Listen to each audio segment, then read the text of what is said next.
বিসমিল্লাহির রহমান রহিম। ভারতের আচরণ প্রসঙ্গে দেশে এমনকি পার্শ্ববর্তী দেশেও আলোচনা সমালোচনার তুখোড় ঝড় বয়ে যাচ্ছে, যেটা কতটুকু দেশ বা জাতির মঙ্গল বোঝার উপায় নাই। আমরা সবাই যে যার দিক দিয়ে কথাই পটু, কিন্তু কার্যক্ষেত্রে বা বাস্তবতা মোটেই উপলব্ধি করতে পারছি না। বিগত সরকারের পঙ্গু করে যাওয়া একটি দুর্বল দেশের সাথে শক্তিশালী একটি দেশ আমাদেরকে সংখ্যালঘুদের নির্যাতনের কথা বলে সর্বদা হুমকি দিচ্ছে। কখনো রপ্তানি বন্ধ, কখনো হাসপাতাল চিকিৎসা বন্ধ, কখনো বা ভিসা বন্ধ, বিভিন্ন পন্থা অবলম্বন করছে, যা বন্ধুভাবাপন্ন দেশকে শত্রুভাবাপন্ন দেশে রূপান্তরিত হচ্ছে। হঠাৎ টিভি খবরে দেখা গেল ইন্ডিয়ার একটি হসপিটাল বাংলাদেশিদের চিকিৎসা করবে না এবং অন্যান্য হসপিটালকেও চিকিৎসা না করার জন্য পরামর্শ দিয়েছে। চিকিৎসার জন্য হাজার হাজার লোক ক্ষতিগ্রস্ত হবে তেমন নয়, বরং বাংলাদেশি লাভবান হবে। বলা যায় হিতে বিপরীত ঘটবে। বাংলাদেশও চায় ভারতে যেন কম রোগী যায়। ফলে এই চিকিৎসার জন্য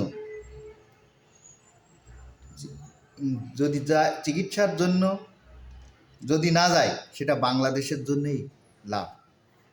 ভারতের সাথে দেশে ও বিদেশে চক্রান্ত থেমে নাই। একটার পর একটা নিত্য নৈমিত্তিক চক্রান্ত চালিয়ে যাচ্ছে, যা দেশকে অকার্যকর করে ফ্যাসিবাদের সরকারকে যে কোনোভাবে পুনঃপ্রতিষ্ঠা করার ষড়যন্ত্র করছে। কারণ ফ্যাসিবাদ ও তার দোসরদের হাতে টাকার অভাব নাই। এরপরও বর্তমান সরকার টিকে আছে, ইনশাল্লাহ টিকে থাকবে। আবার কখনো মনে হয় তাদের চক্রান্তে হিতে বিপরীতই ঘটছে।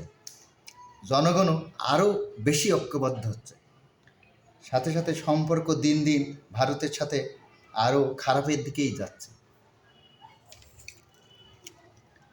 ফলে ভারত সরকারও বাংলাদেশ থেকে অর্থনৈতিক সুযোগ সুবিধা থেকে বঞ্চিত হচ্ছে, শুধুমাত্র ফ্যাসিস্ট সরকারকে পুনঃপ্রতিষ্ঠিত করার জন্য, যেটা কখনো বাংলাদেশে আর সম্ভব নয়। কারণ সব দেশেরই বুঝতে হবে এখানে মূলত দুইটা গ্রুপ, একটি আওয়ামী লীগ ও আরেকটি অ্যান্টি আওয়ামী লীগ ও ভারত বিদ্বেষী। তাছাড়াও এই দেশ মুসলিম সংখ্যাগরিষ্ঠ দেশ। ফলে ভারত চাইলেই আর দাদাগিরি করা সম্ভব নয়। সেই সাথে চীন ও অন্যান্য দেশ, এমনকি পাকিস্তানও তাদের সম্পর্ক উন্নয়নের জন্য বসে নাই। ফলে চক্রান্ত কোনো কাজেই আসছে না। তাই চক্রান্ত না করে সমঝোতা নীতি গ্রহণ করুন, তাতে সব দেশই উপকৃত হবে। আর এই দাদাগিরির কারণেই পার্শ্ববর্তী কোনো দেশের সাথে ভারতের সুসম্পর্ক নেই। বাংলাদেশের সাথে যেটা ছিল সেটাও বর্তমানে শেখ হাসিনা ও তার দোসরদের আশ্রয়ের কারণে ধূলিসাৎ হতে চলেছে।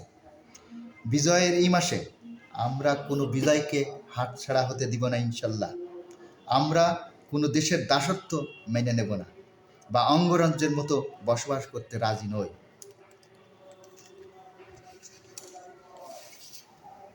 ভারতের অনেক দাদাকে বলতে শুনেছি, এখান থেকে খাদ্য না গেলে না খেয়ে থাকবি, কাপড় না গেলে ন্যাংটা হয়ে থাকবি।